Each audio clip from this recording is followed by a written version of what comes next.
Hello. How long has it been since you've had a conversation with your brain? Like, actually just sat down and had your thoughts speak back to you? I've always suspected or always thought that there are multiple voices in my head. Not in the way that people usually associate it with insanity, as much as I can understand. It's more like these voices all have a solid place within my identity and don't feel like they're alien to me or voices that are coming from something so external that I cannot pinpoint. A lot of the times they are parts of me, just different aspects of me. A more cautious side of me speaking with a more creative side of me, and a more adventurous side of me speaking to a more depressed side of me. So there are always correlations to my emotions and my thoughts and my ways of expression. But these have multiple voices, and I think at times there's a cacophony of voices being ignored because we too often distract ourselves with being on the internet.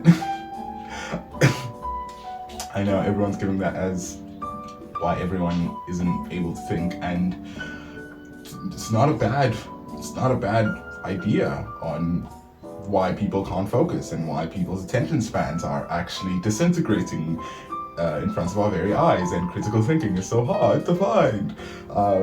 It's not that people don't agree with me. I found people who agree with me but can't critically think about why they agree with me. And that's just as annoying as someone who doesn't agree with you. At least if someone disagrees with you and has good points, or rather has some information and has read up on the topic, of course with their bias in mind. I had to drink some of the tea, it was getting cold. It feels at least like they've informed themselves on this. They've had a conversation in their own head about their belief systems and have some level of substance, a base to it. Whereas these days it seems like most people don't even know why they believe the things they believe, which is exhausting to be around. It's really shallow and not fun to actually think with people who seem to be only thinking when they're forced to, or when they're put into a position where thinking is their only option. But thinking a lot of the times has to do with silence. You need to be in those quiet spaces to hear in full volume your voice in your head. The multiple voices, unraveling things, problem solving becomes so much easier when you can just be in silence and force for silence. Look for silence in every single moment of your life. You should be chasing silence more than you're chasing entertainment or a distraction or the next exciting thing or whatever ambitions you might have. Sometimes you need to cool them down just to think about the ambitions, just to think about any other feelings. I don't like the idea that you always have to be chasing something and becoming something, which is why the self-improvement thing was like, wait, do you have time to relax?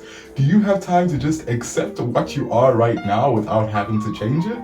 Because I'm not always going to be a work in progress, because I'm just a human. I'm technically always a work in progress and also not at the same time. But consciously having to think about how I have to improve and grow can be very helpful and healthy. It's just the performance of it has been more prevalent these days. People are performing growth and development in the way they speak, maybe, or the way they dress. But the thinking really does reveal that there hasn't been much investigation into this identity that you're portraying, and it's more a spectrum throughout to the ages. Like with the introduction of the internet, it seems like lots of people now perform an aesthetic without really seeing roots in it. Someone will say they're punk, but then have some very anti-punk ideologies, and kind of see it only on the surface level. So maybe I'm just speaking about the shallow nature of everyone. Oh, and this is not to say I have the most amount of depth in the world. No, I can be shallow too.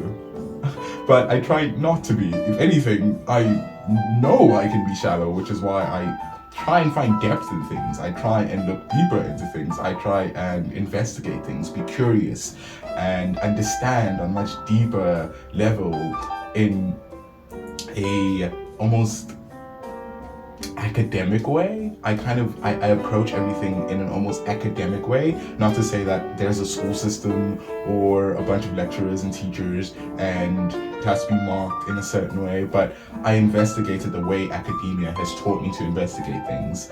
And this is to say academia as in like high school, high school and university, but otherwise it's just, and I study fine arts, so let's not talk about the academics right now.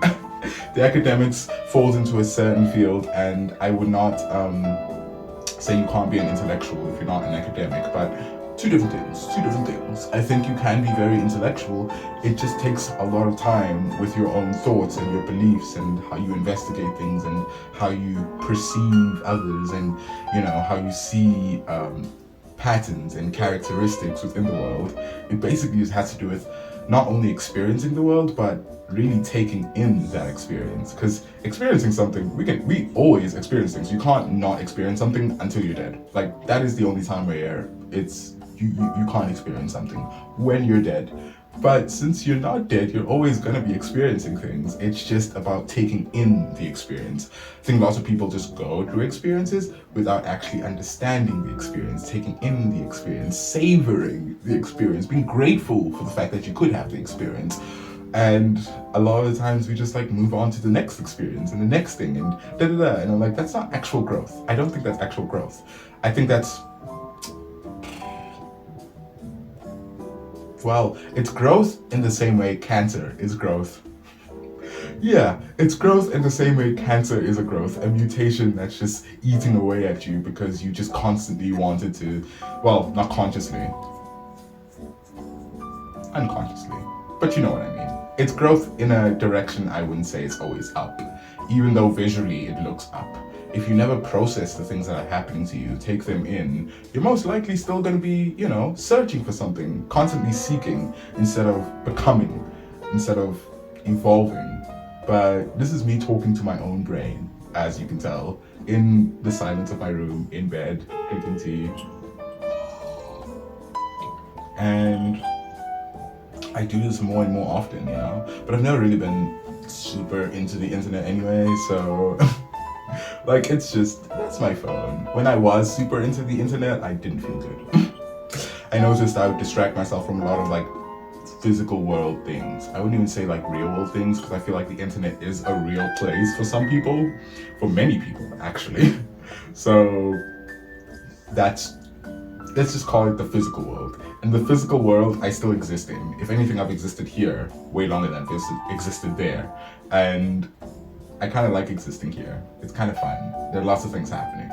There's a lots of things happening on the internet, but the internet doesn't help me with my physical self, you know? My physical self still needs to think, still needs to process things, still needs to take things in. And, you know, having conversations with my mind doesn't necessarily make me more intelligent, but it does help me understand myself on a much deeper level, which makes it so much easier for other people to communicate with me because they know what they're getting and I know what I'm giving. I think a lot of the times people don't know what they're giving, and I don't know what I'm getting with people. But, you know, maybe it's just a mass identity crisis that we are all going through, you know? I think I'm out of most of it. Yeah, my brain is now solidifying. My prefrontal cortex is coming back to me. And so it's become less pressing to become anything anyone else wants me to be. My brain is so much more interested in what's going on within it. It's like just looking into itself. I guess my brain is a narcissist, not my body. My body is so much more cautious on damage. It's careful with the damage, not to say that my mind isn't. My mind is curious about the damage. My body is not. My body would like to be treated in a very soft and gentle way, I've realized. And this is not to be said like that's all bodies. Some people have an association with their body through maybe abuse or having abused other people, where they desire a certain level of, you know, pain to that pleasure.